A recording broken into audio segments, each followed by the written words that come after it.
किराएदार बेटा। उठ जा नालायक, सुबह के 8 बजने को है। तुझे एग्जाम नहीं देना क्या? थोड़ी देर और सोने दीजिए ना पापा। तू उठता या फिर मैं तेरे ऊपर पानी फेंकूं? रोज गधों की तरह सोता रहता है, पेपर की कोई टेंशन ही नहीं है। और एक हमारा समय था जब हम पेपर में फेल होने के डर से रात भर पढ़ा करते थे, सो ही नहीं पाते थे। तो क्या आप उसका बदला मुझसे लेंगे? मैं 15 मिनट बाद उठ जाऊंगा, आप प्लीज जाइए, मुझे डिस्टर्ब मत कीजिए। इतना कहकर रौनक रजाई ढककर फिर से सो जाता है। तू वैसे नहीं मानेगा, रुक मैं अभी पानी लेकर आता हूं। बस फिर क्या था, इतना कहकर वो भागते हुए बाथरूम में जाते हैं और पानी की एक बड़ी सी बाल्टी लाकर रौनक के ऊपर फेंक देते हैं। पानी पड़ते ही रौनक झट से उठ जाता है। ये आपने क्या किया पापा? अब तू उठेगा नहीं तो यही करना पड़ेगा ना। वैसे थैंक्स डैड, आपके कारण ना अब मुझे नहाने की भी जरूरत नहीं पड़ेगी। चलिए अब आप माँ से बोलकर मेरे कपड़े निकलवा दीजिए, तब तक मैं ब्रश कर लेता हूँ। वैसे कल ना आप एक काम और करना, नहलाने के साथ साथ मुझे ब्रश भी करवा देना। ये ब्रश करने में ना मुझे बहुत आलस आता है। रौनक की बातों से अरविंद का मुंह खुला का खुला रह जाता है। वो अपनी पत्नी कमला के पास जाता है और रौनक की हरकतों के बारे में बताता है, जिसे सुन उसकी पत्नी हंसने लगती है। तुम अपने बेटे को समझाने के बजाय हंस रही हो। रौनक बच्चा है, धीरे धीरे सुधर जाएगा, आप क्यों उसके पीछे पड़े रहते हो? अभी नहीं सुधरेगा तो कब सुधरेगा? 10वीं क्लास में है रौनक, वो अब कोई बच्चा नहीं रहा। अरविंद की इतना बोलते ही वहां रौनक भी आ जाता है। क्या डैड, मैंने आपको एक काम दिया था, वो भी नहीं हुआ आपसे। अरे क्या हुआ बेटा? माँ, मैंने डैड से बोला था कि वो आपको बोलकर मेरे स्कूल की यूनिफॉर्म निकाल दे, लेकिन मेरे पीछे पड़ने के अलावा इनसे एक काम ढंग से नहीं होता। देख रही हो कमला, देख रही हो अपने लाडले को? अरे आप चुप रहिए जी। चलो बेटा, मैं तुम्हें कपड़े निकाल कर दे देती हूँ बस। ऐसे ही साल पर साल बीतते जाते हैं, लेकिन रौनक के रवैये में कोई बदलाव नहीं आता। वो पहले से भी ज्यादा आलसी और पूरी तरह अपने माता पिता पर निर्भर हो जाता है। 2 साल बाद पता नहीं कहाँ गायब रहता है पूरे दिन, अब तक तो आ जाना चाहिए था। अरे आप इतनी फिक्र क्यों कर रहे हो उसकी? दोस्तों के साथ खेल रहा होगा, आ जाएगा अभी। ये कोई टाइम है खेलने का? 10 बजने वाले हैं, इतनी रात में कौन खेलता है? कमला कुछ कहती उससे पहले ही रौनक वहां आ जाता है। मम्मी जल्दी से खाना लगा दो, बहुत भूख लग रही है। तुम्हें तब तक खाना नहीं मिलेगा जब तक तुम बता नहीं देते कि इतनी रात गए कहां से आ रहे हो। ओ प्लीज डैड, अब आप इसी पे प्रद्युमन बनकर मेरे सर पर बंदूक लेकर मत बैठ जाना। अपनी फालतू की बकवास बंद कर और बता कहां से आ रहा है।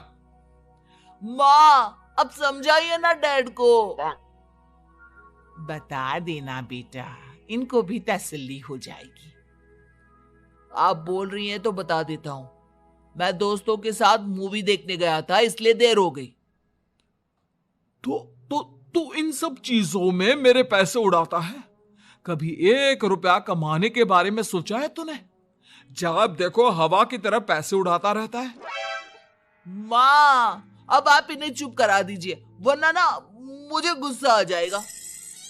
अच्छा, क्या कर लेगा? बता ना, क्या कर लेगा तू?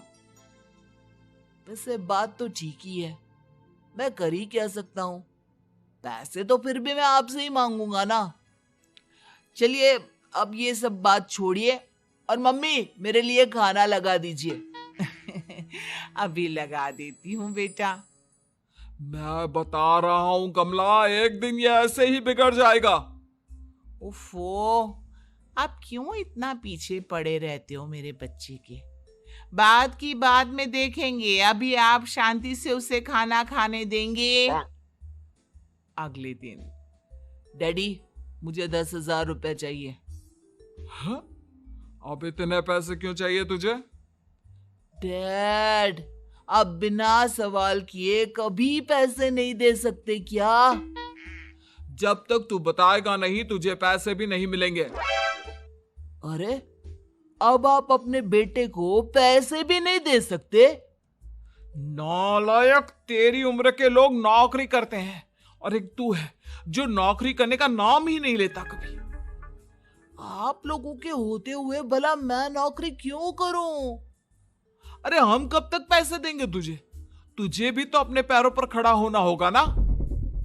कौन सा उधार के पैरों पर खड़ा हूं? अपने ही तो पैरों पर खड़ा हूं मैं।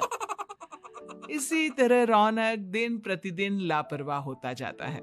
उसकी लापरवाही को देखते हुए अरविंद और कमला अपने बेटे की शादी कराने का फैसला लेते हैं और 1 महीने के अंदर अंदर ही रौनक की शादी मेघा नाम की लड़की से करा देते हैं। शादी के कुछ दिन बाद, रौनक, मुझे एक अच्छी सी साड़ी चाहिए, आप ला दोगे ना? हाँ, क्यों नहीं। कितने तक की आती है साड़ी? यही करीब 5,000 तक की। तुम चिंता मत करो, मैं आज ही डैडी से पैसे मांगकर तुम्हारे लिए साड़ी ले आऊंगा।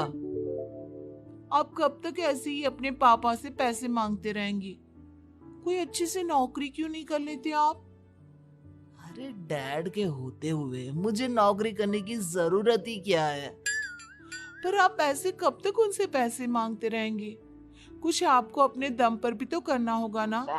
अब तुम भी बाकी लोगों की तरह मुझे ज्ञान देना शुरू मत कर देना। साड़ी चाहिए ना तुम्हें, मिल जाएगी बस।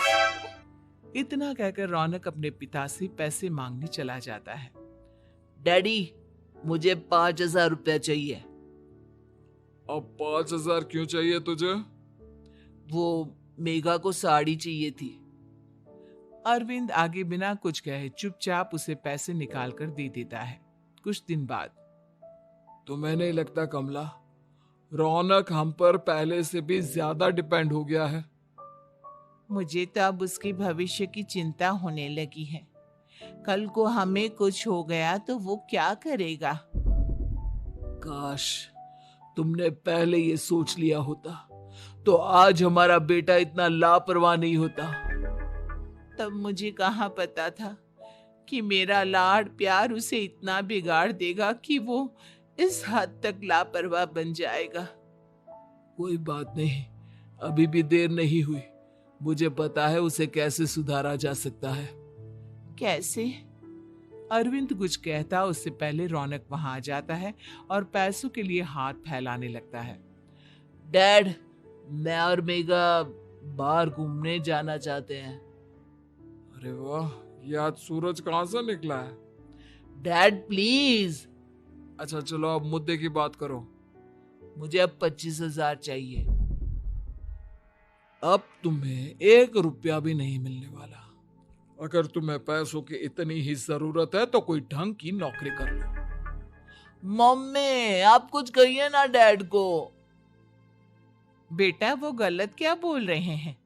ये सब हम तेरे भले के लिए ही तो कर रहे हैं। मम्मा, मैंने बताया ना आपको, मुझे नहीं करनी कोई जॉब वॉब। तो ठीक है, निकल जाओ हमारे घर से। तुम्हारे जैसे लोगों के लिए मैंने ये घर खड़ा नहीं किया है। जितना ये घर आपका है ना, उतना ही मेरा भी है। मैं कहीं नहीं जाने वाला। जाना तो पड़ेगा ही तुझे, क्योंकि अब मैं तेरा कोई भी खर्चा नहीं उठाने वाला। ठीक है, मत उठाइए मेरा खर्चा, मैं अपने दम पर भी जी सकता हूँ। तो बेशर्मों की तरह अब तक यहाँ क्यों खड़ा है? अपना सामान ले और निकल जाए यहाँ से। रौनक पैर पटकते हुए वहां से चला जाता है। घर से निकालना जरूरी है क्या उसे? बिना पैसों के कौन रखेगा उसे किराए पर? अगर उसका भविष्य सुधारना है तो हमें अपने दिल पर पत्थर रखकर ये कदम उठाना ही होगा। दोनों बात कर रहे होते हैं कि रौनक अपनी पत्नी के साथ एक बड़ा सा बैग लेकर घर से निकल जाता है, लेकिन घर से बाहर उसे कोई भी मुफ्त में अपने घर किराए पर नहीं रखता। अंत में थक हार कर वो फिर से अपने घर चला जाता है। क्या हुआ? थोड़ी देर पहले तो दहाड़ते हुए घर से निकला था, अब क्या हुआ? नहीं रखा ना किसी ने तुझे किराए पर? डैड प्लीज, मैं कुछ दिनों में कोई अच्छी सी नौकरी शुरू कर दूंगा। आप तब तक तो हमें रख लीजिए प्लीज। सुबह से रात हो चुकी है लेकिन कोई हमें रखने को राजी नहीं है। अब आप ही बताइए, इतनी रात को मैं मेघा को लेकर कहाँ जाऊंगा? ठीक है ठीक है, बहू की वजह से मैं तुझे घर पर रख रहा हूं, लेकिन तू इस घर में एक बेटे की नहीं बल्कि एक किराएदार की हैसियत से रहेगा। 3 महीने है तेरे पास। इन 3 महीनों के अंदर अंदर मुझे तेरी पहली तनख्वाह हाथ में चाहिए, समझ गया? पक्का डैड, इन 3 महीनों के अंदर अंदर तो कोई बढ़िया सी नौकरी ढूंढ ही लूंगा मैं। ऐसे ही धीरे धीरे समय बीतने लगता है और अरविंद के दिए 3 महीनों में से 2 महीने बीत चुके होते हैं। पापा जी ने हमें 3 महीने दिए थे, जिसमें से 2 महीने तो बीत चुके हैं। अब ये आखिरी महीना बचा है। अरे तुम चिंता मत करो, आज मेरा ना 2 जगह इंटरव्यू है, दोनों में से कहीं ना कहीं तो जॉब लग ही जाएगी। अच्छा, all the best. Raunak interview के लिए निकल जाता है, जिसके बाद शाम में रौनक घर आता है। कैसा गया इंटरव्यू? आपकी नौकरी लगी या नहीं? अरे पहले सांस तो ले लेने दो अच्छे से। बताइए ना, मुझसे तो जरा भी इंतजार नहीं हो रहा है। वो दरअसल बात यह है कि मेरी नौकरी तो लग चुकी है लेकिन पैसे बहुत कम है। कितने पैसे हैं? 15,000। इतने में अरविंद और कमला मिठाई का डिब्बा लेकर आ जाते हैं। बधाई हो बेटा। हम जानते थे तेरी जॉब जरूर लगेगी। लेकिन मेरी सैलरी बहुत कम है मम्मा। कम है तो क्या हुआ, धीरे धीरे बढ़ जाएगी। हाँ बेटा, हम तो बस चाहते थे कि तू अपने पैरों पर खड़ा हो जाए। मतलब अब आप मुझे घर से नहीं निकालेंगे? नहीं, ये सब हमने तुझे जिम्मेदार इंसान बनाने के लिए किया था। Thank you mummy papa. अगर आप दोनों ऐसा नहीं करते तो मुझे कभी अपनी जिम्मेदारियों का एहसास तक नहीं होता। आज आपने मुझे सिखा दिया कि इंसान का अपने पैरों पर खड़ा होना भी जरूरी होता है। इतना कहकर रौनक झट से अपने माता पिता के गले लग जाता है और अपनी कमाई की पहली तनख्वाह वो अपने माता पिता के हाथ में सौंपता है। इस तरह रौनक एक गैर जिम्मेदार